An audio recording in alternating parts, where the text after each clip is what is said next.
قد نامت عيون وتيقظت أيضا عيون نامت عيون الخائنين وعين نجمك لا تخون نامت عيون الخائنين وعين نجمك لا تخون مولاي قد وعافنا فيمن عافيت وتولنا فيمن توليت فإنك تقضي ولا يقضى عليك فإنه لا يعز من آذيت ولا يذل من واليت تباركت ربنا وتعاليت رب اشرح لي صدري ويسر لي أمري واحلل عقدة من لساني يفقه قولي أما بعد فيا عباد الله يقول الله تبارك وتعالى في محكم تنزيل بعد أعوذ بالله من الشيطان الرجيم بسم الله الرحمن الرحيم والذين لا يدعون مع الله إلها آخر ولا يقتلون النفس التي حرم الله إلا بالحق ولا يزنون ومن يفعل ذلك يلقى أثاما صدق الله العظيم. Falenderimet I takojnë Allahut fuqi plot. Përshëndetjet tona I dërgojmë Muhammedit alayhi salatu wassalam, familjes së tij, shokëve të tij dhe të gjithë atyre besimtarëve të cilët e ndjekin rrugën e Muhammedit alayhi salatu wassalam. Xhamati nderuar, vazhdojmë me ajetet nga surja El Furqan, ku Allahu Gjellëshanuhu, duke filluar nga ajeti 63 I kësaj surje, në folën për atë kategori të njerëzve të cilët Allahu I quan si adhuruesit e Allahut, ose si ata njerëz të cilët vetëm Allahu Gjellëshanuhu I besojnë, vetëm atij I përkushtohen, dhe nga rruga të cilën Allahu Gjellëshanuhu e ka zgjedhur dhe e ka caktuar nuk largohen dhe devijojnë. Dhe Allahu Gjellëshanuhu na thoshte se adhurues të Allahu Gjellëshanuhu janë ata të cilët janë njerëz të qetë, janë njerëz të urtë, janë njerëz të vetëdijshëm, janë njerëz të cilët kur ballafaqohen me situata me ignorantët, xahilat, tregohen të përmbajtshëm, janë ata të cilët I luten Allahu Gjellëshanuhu pa ndërprerje, duke falur namazate, janë ata të cilët krahas asaj se I bëjnë ibadet Allahu Gjellëshanuhu pa ndërprerje, kërkojnë mbrojtjen e Allahu Gjellëshanuhu prej zjarrit të xhehenemit, janë ata të cilët janë mesatar, edhe kur kanë, do me thonë, në bollok, por edhe kur janë në varfëri, çdo herë janë njerëz mesatar. Më pas Allahu Gjellëshanuhu vazhdon dhe na thot: "Walladhina la yad'una ma Allahi ilahan akhar wa la yaqtuluna an-nafsa allati harrama Allahu illa bil haqqi wa la yaznun wa man yaf'al dhalika yalqa athama." Vazhdon dhe thot: Adhurues të Allahut janë ata të cilët nuk lusin zot tjetër përveç Allahut. Wala yaqtuluna an-nafsa allati harrama Allahu illa bil haqq, dhe nuk vrasin, nuk mbisin njeri të cilin Allahu Gjellëshanuhu si krijes e ka bërë krijes të shenjtë, përveç me të drejt, wala yeznun, dhe nuk bëjnë kurvëri. E kush thot I punon këto, ai ndëshkimin, dënimin e këtire veprave do ta gjeje. Fillim nga e para: walladhina la yad'una ma Allahi ilahan akhar.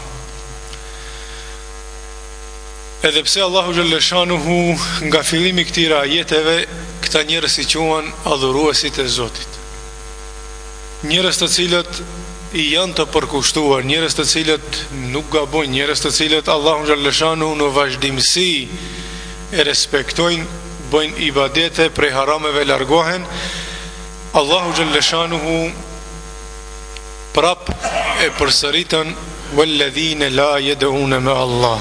Janë ata të cilët nuk lusin, nuk i drejtohen dikujt tjetër përveç Allahu Gjellëshanuhu. Parashtrohet pyetja, pse Allahu Gjellëshanuhu e përsërit këta jetë? Pse Allahu Gjellëshanuhu pikrisht për këta njerëz e përsërit fjalën nuk lusin zot tjetër përveç Allahut, duke pasur parasysh se në fillim të ajeteve i ngre shumë nalt këta njerëz, dhe për këtyre njerëzve nuk mundet të pritet që të lusin zot tjetër përveç Allahu Gjellëshanuhu. Çështja këtu xhamatin nderuar është se është çështje besimi, çështje imani. Dhe Allahu Gjellëshanuhu çdo herë në Kur'anin famulart këtë çështje e përsëritën për arsye se është e prej çështjeve elementare në Islam. Nëse njeriu dështon në këtë segmentin e imanit, besimit në Allahun Gjellëshanuhu, të gjitha gjërat tjera të cilat i bën më pas, qofshin ato punë të mira, ai ka kot, për arsye se ka dështuar, ka ra prej provimi në elementin kiç të Islamit, besimi në Allahun Gjellëshanuhu. Prandaj Allahu Gjellëshanuhu edhe kësaj kategorie të njerëzve të cilët i përshkruan si njerëz të devotshëm, Allahu Gjellëshanuhu u përmendën dhe thot, janë ata të cilët nuk lusin askënd tjetër përveç Allahu Gjellëshanuhu. Dhe këtu Allahu Gjellëshanuhu na tërheq vërejtjen nga ajo që njihet shirku i mqefat. Shirku i hapët xhamatin nderuar është kur njeriu lutën dikon tjetër përveç Allahu Gjellëshanuhu. I drejtohet Allahu Gjellëshanuhu, por u drejtohet edhe zotrave të tjerë. Kështu do me thënë kanë vepruar mushrikët, idhujtarët e Mekës. Krahas asaj që kanë besuar dhe kanë thënë se ka një zot, në Ka'ben e tyre ka pasur 360 idhuj, nëpërmjet të cilëve kanë thonë se i drejtohen, ndërmjetësojnë tek Allahu Gjellëshanuhu. Do me thonë Allahu Gjellëshanuhu i kanë bërë shok. Kjo është shirku i hapët, i dukshëm, i cili njeriut i aprishën të gjitha punët të cilat mund t'i bëjë ai, normalisht nëse kët e deklaron, nëse me kët vepron. Shirku i mqefët është shumë më i rrezikshëm për ata të cilët deklarohen si besimtar, për ata të cilët thuan se ne i besojmë Allahu Gjellëshanuhu, por me veprat e tyre, me punët e tyre, me fjalët e tyre, ata bien në grack, bien në ato që njihet shirku i mqefët. Shembull, besimtari muslimani çdo herë mbështetet tek Allahu Gjellëshanuhu, por ka njerëz të cilët mund të deklarohen dhe të thuan, une mbështetem tek Allahu dhe tek ti. Dhe kjo është shirku i mqefët. Une kërkoj ndihmën e Zotit, por kërkoj edhe ndihmën tënde. Dhe me thonë, njeriu nuk e dorëzon tërësisht veten, qenjen dhe punët të cilat i dëshiron ti realizojë, nuk i dorëzon në forcën, fuqinë, diturinë e Allahu Gjellëshanuhu, por kësaj, krahas asaj që thot mbështetem, kërkoj ndihmën e Allahu Gjellëshanuhu, e shton edhe kërkoj ndihmën tënde. Do me thonë, është e Zoti dhe me njëherë mbas Zotit vin ti. Nëse Allahu nuk më realizon këtë dëshirë, nuk më jep këtë ndihmë, atëherë ndihma duhet të vijë nga ana jote si njeri. Dhe kjo është shirku i mqefët për të cilin Allahu Gjellëshanuhu në tërhek vërejtjen në këtë ajet kuranor. Është e udhës dhe lejohet që njeriu të thosë se kërkojnë ndihmën e Allahu Gjellëshanuhu, pastaj kërkojnë ndihmën tënde, ose mbështetem tek Allahu Gjellëshanuhu, pastaj mbështetem tek ti. Do me thonë, u jep sendeve një radhitje ku Allahu Gjellëshanuhu në çdo send i jepet përparësie për arsye se ai e meriton ata. Nëse Allahu Gjellëshanuhu nuk mund të të nxjerrje nga një situatë, dije se që tërkush nuk mund të të nxjerrje edhe më hiç. Më pas Allahu xhaleshanu vazhdon dhe thot: "Wala yaqtuluna an-nafsa allati harrama Allahu illa bil haqq." Dhe nuk e vrasin, nuk e mbysin një njeri të cilin Allahu xhaleshanu jetën e tij e ka llogaritur si të shenjtë. Bëhet xhamati i nderuar dallim ndërmjet vrasjes, mbytjes dhe vdekjes. Vdekja është kur njeriut para i largohet shpirti nga trupi, masandej trupi i tij dëmtohet, dërmohet, shkatrohet. Dhe kjo do me thonë është e vdekja që është në duarët e Allahut xhaleshanu. Do me thonë para del shpirti, kurse trupi ngelen, i cili shkaku i ligjeve të Allahu xhaleshanu më pas shkatrohet. Kurse vrasja ose mbytja është krejtësisht e kundërta nga vdekja, edhe pse rezultati në fund është i njëjtë. Do me thonë njeriu llogaritet i vdekur, por për sa i përket nësë shariatit islamit, do me thonë ka dallim. E para tham vdekja është kur Allahu xhaleshanu e merr shpirtin dhe ngelen trupi, kurse vrasja ose mbytja kur të njëjtën gjë e bën njeriu ndaj njeriu. Do me thonë e godet me dënisjent dhe njeriu vdes. Do me thonë para krihet sulmi ndaj trupit dhe si rezultat i këtij sulmi shkaktohet vdekja e individit ose personit.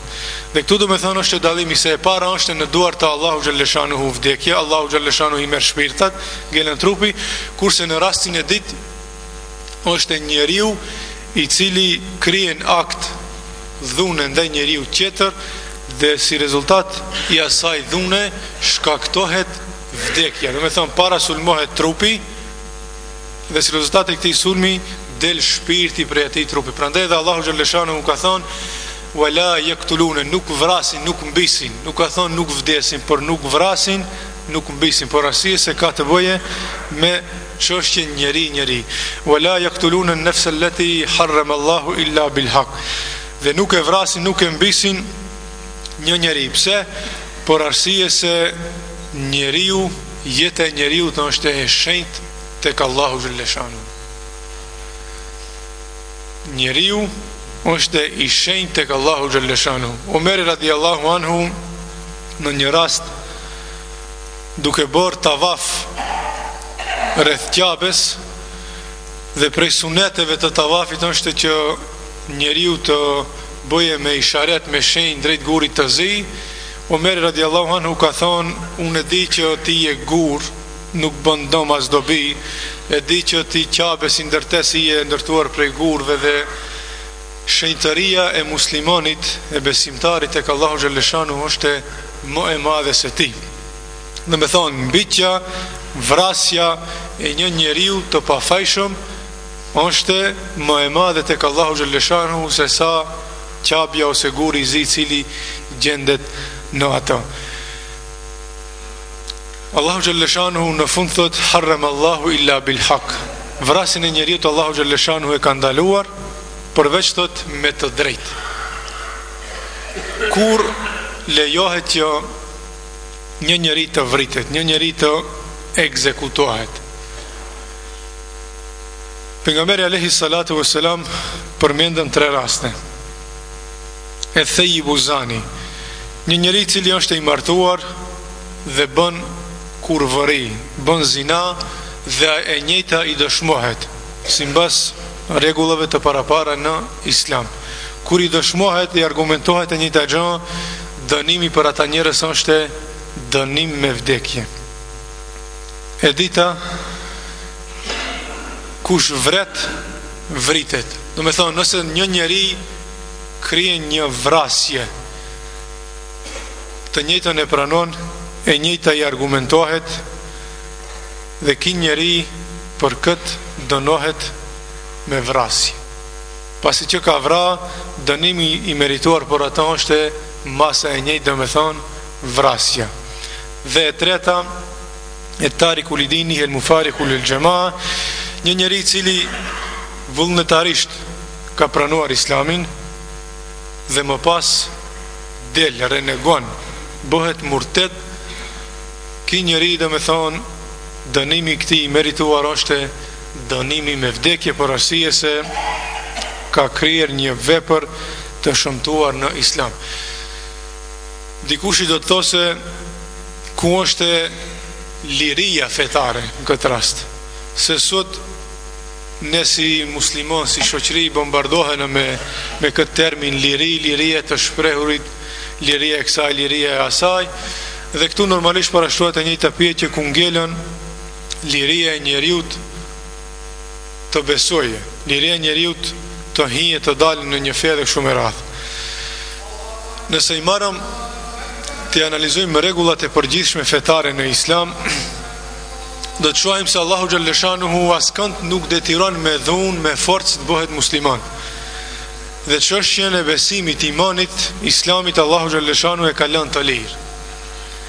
E ka lënë të lirë dhe njeriu t'i ka thonë, urdhno, ja ku e ke Kur'anin, ja ku e ke traditën e pejgamberit alayhi salatu vesselam, lexoj, mësoj, analizoj, logjikoj. Dhe kur do ta vendosish të hinsh, të pranosh islamin, ta dish se, dhe kjo rregull normalisht është e shkruar në Kur'an, në traditën e pejgamberit alayhi salatu vesselam, kur e vendosën të hinsh, ta kesh parasysh se largimi prej kësaj dënohet me vdekje. Pra islami sinon ta ruje shoqërinë si shoqëri, nuk të detiron me forcë, me dhunë ta bësh një gjë, por kur ti e pranon me vullnet të lirë, me vetdije të plot, atëherë ta dish se rrugët të dalësh përsëri prej islamit të çojnë drejt e në vdekje. Prandaj Allahu xhaleshanuhu thot: "Wala yaqtuluna an-nafsa allati harrama Allahu illa bil haqq." Dhe ata nuk bëjnë vrasje të një njeriu për arsye se jeta e njeriut është e shenjtë dhe Allahu xhaleshanuhu atë person, atë njeri i cili kryen vrasje, Allahu xhaleshanuhu e dënon me vrasje. Ai që dikujt ja sjell vdekjen, Allahu xhaleshanuhu të njëjtën mas e ka shqiptuar, e ka caktuar edhe për atë person. Sot në ligjet të cilat i vendosin njerëzit, do gjojmë dhe shohëm se një njeri ka vra disa njerëz, një njeri ka kryer genocid ndaj një populli, dhe dënimi atij i merituar është fjala vin burg i përjetshëm, burg për 20 vjet, 30 vjet, 50 vjet dhe kështu me radhë. Dhe këtë e arsjetojnë me atë të cilën e përmenda më parë, çështjen e lirisë.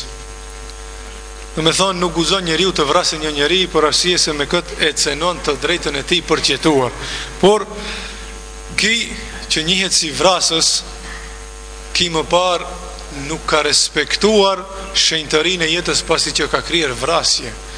Dhe kur njerëzimi këto sende i matën me këtë kantar, vrasësin e donon me burg disa vjeçar, duke mos e bërë shembull për të tjerët, njerëzit nuk mund të ndalohen në këtë. Njerëzit vazhdojnë të kryejnë vrasje për arsye se dënimi, fjala vin më i rëndë që mund të marrin është burgim për disa vjet dhe më pas përsëri janë në liri. Kurse në ligjet e Allahu xhaleshanuhu kjo çështje është shumë më ndryshe, pasi që vrasësi dënohet me vdekje, pavarësisht a ka vrarë një, a ka vrarë 100. Dënimi i merituar i atij është me vdekje, për arsye se ki ka cenuar jetën e dikujt, kështu që vetvetes ja ka humbur shenjtërinë e jetës të cilën ja ka dhuruar Allahu xhaleshanuhu me vetë faktin që ka vrarë dikën tjetër. Dhe e fundit të Allahu xhaleshanuhu wala yaznun, dhe nuk bëjnë kurvëri, nuk bëjnë zina. Zinaja, xhamati nderuar, si dukuri është një dukuri shkatruese për shoqëritë. Është e diçka që përhapën sëmundje të ndryshme, qoftë sëmundje trupore, qoftë sëmundje shpirtërore. Është një dukuri e cila shkatron shoqëritë të tëra. Është një dukuri të cilën njerëzit për fat të keq në mas të madhe e praktikojnë, por pasojat e asaja njerëzit i shohin edhe në këtë botë, i shohin edhe në botën tjetër. Nuk mundet që një njeri të jetë të krije kurvari ose të jetë kurvar me shprehjen tonë si që kemi, dhe Allahu Gjellëshanuhu të mos e dënojë në këtë botë. Dënimet e Allahu Gjellëshanuhu janë të ndryshme, nga sëmundjet e deri tek shkatrimi i familjes.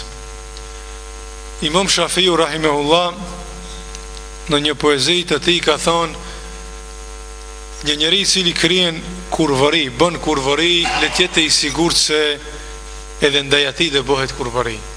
Me thonë, çështjet në këtë botë, në këtë jetë xhamati nderor janë të ndërlidhura njëra me tjetrën. Të mos mendojmë ne në rast se bëjmë një krim, sikurse është e kurvaria dhe në këtë botë do të shpëtojmë pa mos bërë dikush ndaj neve kurvari. Qoftë ndaj neve, qoftë ndaj fëmijëve tanë, qoftë ndaj nipërve tanë dhe kështu me radhë. Dhe me thonë, Allahu Gjellëshanuhu nuk është e rastishme që këtë si dukuri e përmendën në shumë ajete kuranore, duke përmendur edhe dënimet për ata njerëz të cilët e krijnë këtë gjë, për arsye se Islami ka ardhur për të ndërtuar një shoqëri të shëndosh.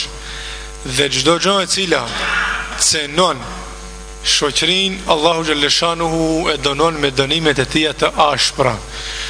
Çdo gjë e cila mund të shkatërroje një rreth, një shoqëri, e merr dënimin e merituar në këtë botë. Prandaj edhe përfundimi i ajeteve kuranore është wa men yafal dhalika yalqa athama. E kush e bën kët? Kush bën kurvari, kush vret dikon të pafajshëm, kush i lutet dikujt tjetër përveç Allahu Gjellëshanuhu, dënimin e merr në këtë botë, por edhe dënimin e ka të rezervuar në botën tjetër. Qëllimi i këtij dënimit me vdekje dhe i kurvaris, të cilët i përmendën Allahu Gjellëshanuhu bashkarisht në këtë ajet kuranor, është ndërtimi i një shoqërie të shëndosh. Dhe secili njeri, secili individ i cili shkon kundër dëshirës, vullnetit të Allahu Gjellëshanuhu, duke i bërë këto ndalesa, këto harame, le ta dije se ka hapur luftë me Allahu Gjellëshanuhu dhe le ta dije se dënimet e këtire veprave të shëmtuara të cilat i bën, le ta dije se do t'i përjetoje në këtë botë, përpara se dënohet në botën tjetër. Prandaj, në rast se njeriu, në rast se ne dëshirojmë të jemi prej atyre që Allahu Gjellëshanuhu i quan adhuruesit e Allahut, njerëz të cilët respektojnë fjalët e Allahu Gjellëshanuhu, të jemi prej atyre të cilët nuk i drejtohemi as kërkuj tjetër përveç Allahu Gjellëshanuhu, nuk bojna shirk të mshefët, të jemi prej atyre të cilët nuk prekim në atë që Allahu Gjellëshanuhu e ka quajtur shenjtë jetën e njeriut, dhe nuk prekim në nderin e dikujt për arsye se edhe kjo është prej sendeve të shenjta në Islam, për të cilat Allahu Gjellëshanuhu ka parapa masa ndëshkuese dhe për të cilat për mbrojtjen e nderit, për mbrojtjen e jetës, Allahu Gjellëshanuhu ka shpallur Kur'anin famullar. Pra këto dija janë prej 5 sendeve elementare kiqe për të cilat Allahu Gjellëshanuhu e ka shpallur sheriatin, e ka shpallur Islamin. Pra ruajtja e jetës dhe ruajtja e nderit të njeriut. Lillahi l-Fatiha. اللهم صل على محمد وعلى آل محمد. لله نحمده ونستعينه ونستغفره ونعوذ بالله من شرور أنفسنا ومن سيئات أعمالنا من يهده الله فلا مضل له ومن يضلل فلن تجد له وليا مرشدا ونشهد أن لا إله إلا الله وحده لا شريك له ونشهد أن محمدا عبده ورسوله أما بعد فيا عباد الله يقول الله تبارك وتعالى في محكم تنزيله بعد أعوذ بالله من الشيطان الرجيم بسم الله الرحمن الرحيم لقد كفر الذين قالوا إن الله هو المسيح ابن مريم وقال المسيح يا بني إسرائيل اعبدوا الله ربي وربكم إنه من يشرك بالله فقد حرم الله عليه الجنة ومأواه النار وما للظالمين من أنصار صدق الله العظيم. Falenderimet I takojnë Allahut fuqiplot. Përshëndetje tonë ja dërgojmë Muhammedit alayhi salatu wassalam, familjes së tij, shokëve të tij dhe të gjithë atyre besimtarëve të cilët e ndjekin rrugën e Muhammedit alayhi salatu wassalam. Xhamati I nderuar, këto ditë të krishterët festojnë njërin ndër festat e tyre më të mëdha, festën që sipas tyre është sakrifikuar Isa alayhi salatu wassalam për hir të mëkateve të mbar njerëzimit. Është festa e njohur si festa e Pashkove, të cilën krishterët perëndimor e festojnë këtë vit me 8 prill ose data e cila ka kaluar, dhe ata të cilët I përkasin kishës lindore festojnë me 15 prill. Festa e Pashkëve, xhamati I nderuar, sipas botkuptimeve krishtere, është fest ku Isa alayhi salatu wassalam vritet dhe më pas ringjallet nga të vdekurit. Kjo do me thonë është edhe do me thonja e fjalës Pashk, ringjallja e Isës alayhi salatu wassalam prej të vdekurve, mbasi që e kishin vrarë dhe e kishin gozhduar. Çfarë na intereson neve xhamati I nderuar kjo problematik? Kjo problematik na prek edhe neve si muslimon për arsye se bisedohet për një personalitet të cilin ne e njohim si pejgamber. Bisedohet për një personalitet që Allahu xhaleshanuhu shpeshherë përmendën në Kur'an. Bisedohet për një personalitet që ne si muslimon e vlerësojmë, e çmojmë lart dhe vendosim krahas pejgamberit të fundit Muhammedit alayhi salatu wassalam. Prandaj kjo na prek edhe neve si muslimon.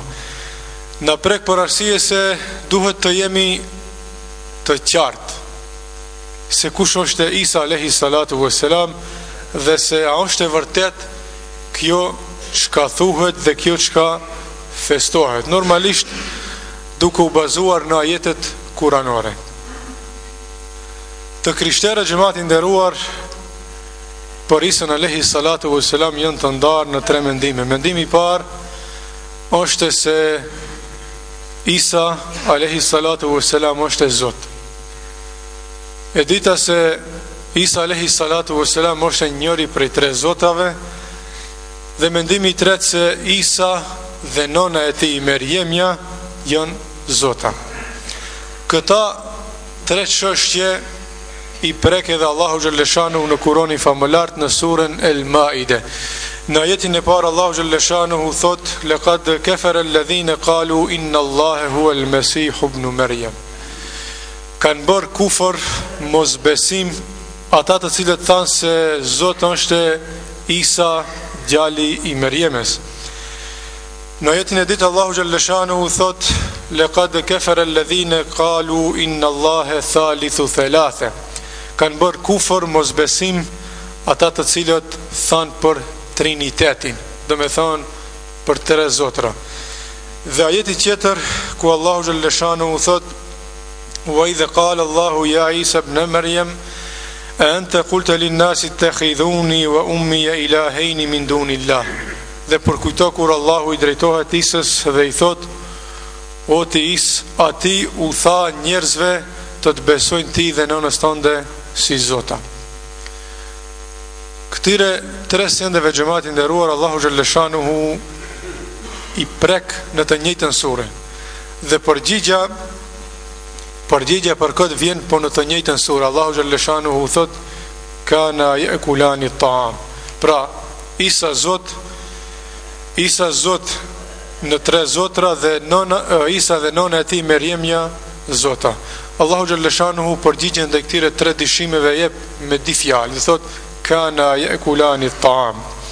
Mbasi që i përmendon këto për të cilët flasin krishterët për Isën dhe nonën e tij, Allahu xhaleshanuhu thot ata të di Isa dhe nona e tij ishin që hajshin ushqim, ishin që ushqeheshin. Me këto di fjalë xhamatin nderor, Allahu xhaleshanuhu na bën me dije se Isa dhe nona e tij kanë qenë njerëz të thjeshtë. Kanë qenë njerëz të thjeshtë për arsye se kanë pasur nevojë të hanë ushqim. Kur dikush i ka nevojë të hajë ushqim, tregon se ai është i dobët dhe mvaret prej të tjerëve. Dhe një i cili mvaret prej të tjerëve nuk mundet të jetë Zot. Prandaj përgjigja ka ardhur me këto di fjalë, kana yakulani ta'am. Ata hajshin ushqim. Ata ushqeheshin si krejt njerëzit e tjerë. Ata pra nuk janë zota. Shkojmë më të tjerë xhamati nderuar.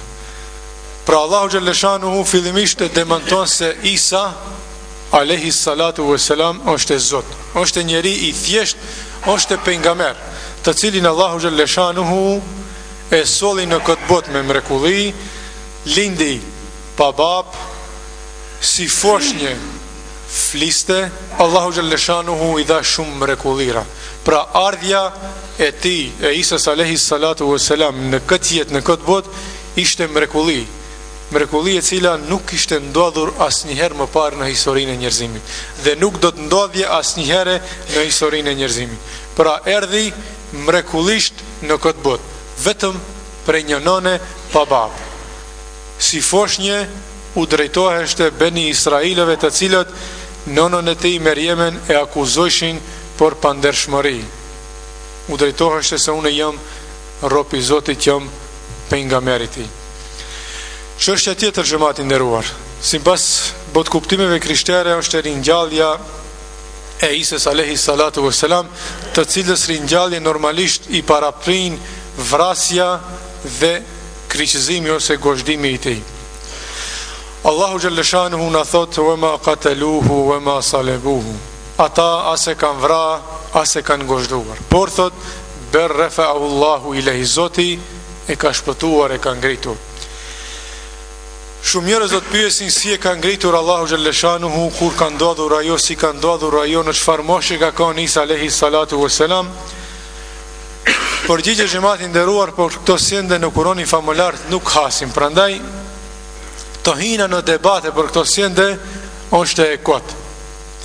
Allahu xhaleshanuhu tham i demanton krishterët se e kanë vrarë dhe se e kanë gozhduar, por pohon se Allahu xhaleshanuhu e ka shpëtuar, dhe me thonë gjallë, jo të vdekur, dhe e kanë ngritur. Nëse jeta e Isës alayhi salatu wassalam xhamati nderuar ishte mrekulli, ardhja e tij në këtë botë ishte mrekulli, dhe ne si muslimon, si besimtari kemi besuar kësaj mrekullie të Allahu xhaleshanuhu, edhe largimi i Isës alayhi salatu wassalam nga kjo botë është mrekulli. Pra ai Allahu xhaleshanuhu që e solli në këtë botë me mrekulli të lindje vetëm prej none pa bab, ishte pikrisht ai Allahu xhaleshanuhu i cili me mrekulli e ngriti dhe e largoi prej kësaj bote. Do me thonë, e shpëtoi të gjallë prej tentativave të cilat e dëshironin të vdekur, dhe e ngriti tek ai ashtu siç di Allahu xhaleshanuhu, dhe për të cilat sende neve nuk na ka informuar. E gjithë kjo xhamati nderuar, këto ajete të cilat i përmendëm të Kur'anit famullar në surën El Maide, qëllimi është tek xhamati nderuar. Jehudit Isën alayhi salatu wassalam, të cilin Allahu xhaleshanuhu a dërgoi si pejgamber, si njeri i cili do të bëjë disa reforma në Teuratin, të cilin ja kishte shpallur Musës alayhi salatu wassalam, jehudit në vend që ta pranojnë si pejgamber, si të tillë, ata Isa alayhi salatu wassalam dhe nënën e tij i akuzuan me akuza të rënda për pandershmëri. Nënën e tij Merjemen e akuzuan për kurvëri, kurse Isa alayhi salatu wassalam si fëmijë i dalur prej një jo martesë ose prej kurvërie. Pra ata e akuzuan me akuza të rënda Isën dhe nënën e tij. Krishterët e ngritën Isën alayhi salatu wassalam në një vend që ai nuk e meriton. E bon Isën alayhi salatu wassalam prej pejgamberit të Allahu xhalleshanuhu e shndruan në Zot. Edhe kjo është një padrejtësi që i bëhet Isës alayhi salatu wassalam për arsye se ai nuk ka qenë i tij, për arsye se ai ka qenë pejgamber. Dhe Allahu xhalleshanuhu na përshkruan një moment në botën tjetër ku thot kur i drejtohet Allahu xhalleshanuhu Isës alayhi salam: o ti Isa, ati u tha njerëzve të besojnë ti dhe nënës tënde si Zota, tha o Zot, nëse u kam thënë e din, por thot unë u kam thënë besoni Allahun Zotin tuaj krijuesin. Pra unë nuk u kam thënë të më llogarisin ata mu si Zot. Ky debat zhvillohet në botën tjetër ndërmjet Isës alayhi salatu wassalam dhe Allahu xhalleshanuhu, por Allahu xhalleshanuhu na sjell momente në këtë botë në Kur'anin famulart që ne si muslimon t'i kapim momente xhamati nderuar. Dhe Isa alayhi salatu wassalam veten e vet si pejgamber e ka vetëm në Kur'anin famulart, e ka vetëm në mesin e muslimanëve. Vetëm në mesin e muslimanëve e merr atë shpërblim, atë pozit, atë post me të cilin Allahu xhalleshanuhu e ka dërguar. Pra si pejgamberi Allahu xhalleshanuhu, si mrekulli e rrallë e Allahu xhalleshanuhu, ku Allahu xhalleshanuhu thot se shembulli i Isës alayhi salatu wassalam tek Allahu është sikurse shembulli i Ademit, të cilin e krijoi prej hiçit, kurse me Isën alayhi salatu wassalam Allahu xhalleshanuhu i theu ligjet të cilat i kishte vendosur ai që normalisht të lindje një fëmijë duhet një mashkull dhe një femër, kurse me Isën Allahu xhalleshanuhu i theu këto rregulla të vendosura. Prandaj është edhe fakti për të habit se në mesin e muslimanëve ka njerëz të tillë të cilët kur përmendet Isa alayhi salatu wassalam dikush i thot se Isa ka qenë pejgamber i shkijeve. Kjo është një budallaki të cilën e përdorin njerëzit tanë nga mosdia. Allahu xhalleshanuhu Isën e ka dërguar si pejgamber, por Isa nuk ka qenë pejgamber i shkijeve. Isa ka qenë njeri i cili ka thirrur në Islam. Dhe pikërisht në Islam, në Kur'anin famulart, ai e gjen personalitetin e vet ashtu siç e ka dërguar Allahu xhalleshanuhu pejgamber, i ardhur në këtë botë me mrekulli dhe i larguar nga kjo botë me mrekulli. Kjo është ajo xhamati nderuar e cila lipet prej neve si musliman që ta dimë dhe ta besojmë. Isa nuk është një fëmijë jashtëmartesor. Isa nuk është Zot, por Isa është pejgamber, njeri i thjesht të cilin Allahu xhalleshanuhu e ka veçuar me shpallje dhe kur gjë tjetër.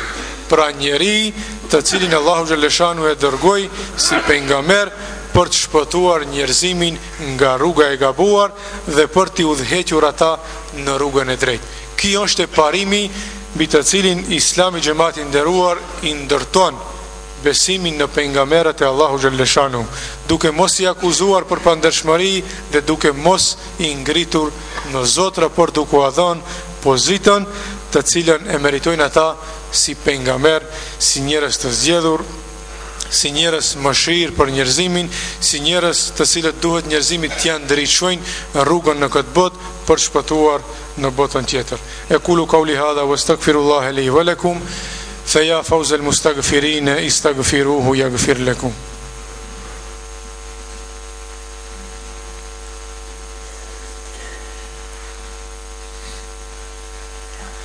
الحمد لله حمدا كثيرا طيبا كما أمر والصلاة والسلام على خير نبي نرسل. أعلموا عباد الله إن الله قد أمركم بأمر عظيم بدأ بنفسه ثم ثنى بملائكة قدسه فقال إن الله وملائكته يصلون على النبي يا أيها الذين آمنوا صلوا عليه وسلموا تسليما اللهم صل على محمد وعلى آل محمد كما صليت على إبراهيم وعلى آل إبراهيم إنك حميد مجيد اللهم بارك على محمد وعلى آل محمد كما باركت على إبراهيم وعلى آل إبراهيم إنك حميد مجيد إن الله يأمر بالعدل والإحسان وإيتاء ذي القربى وينهى عن الفحشاء والمنكر والبغي يعظكم لعلكم تذكرون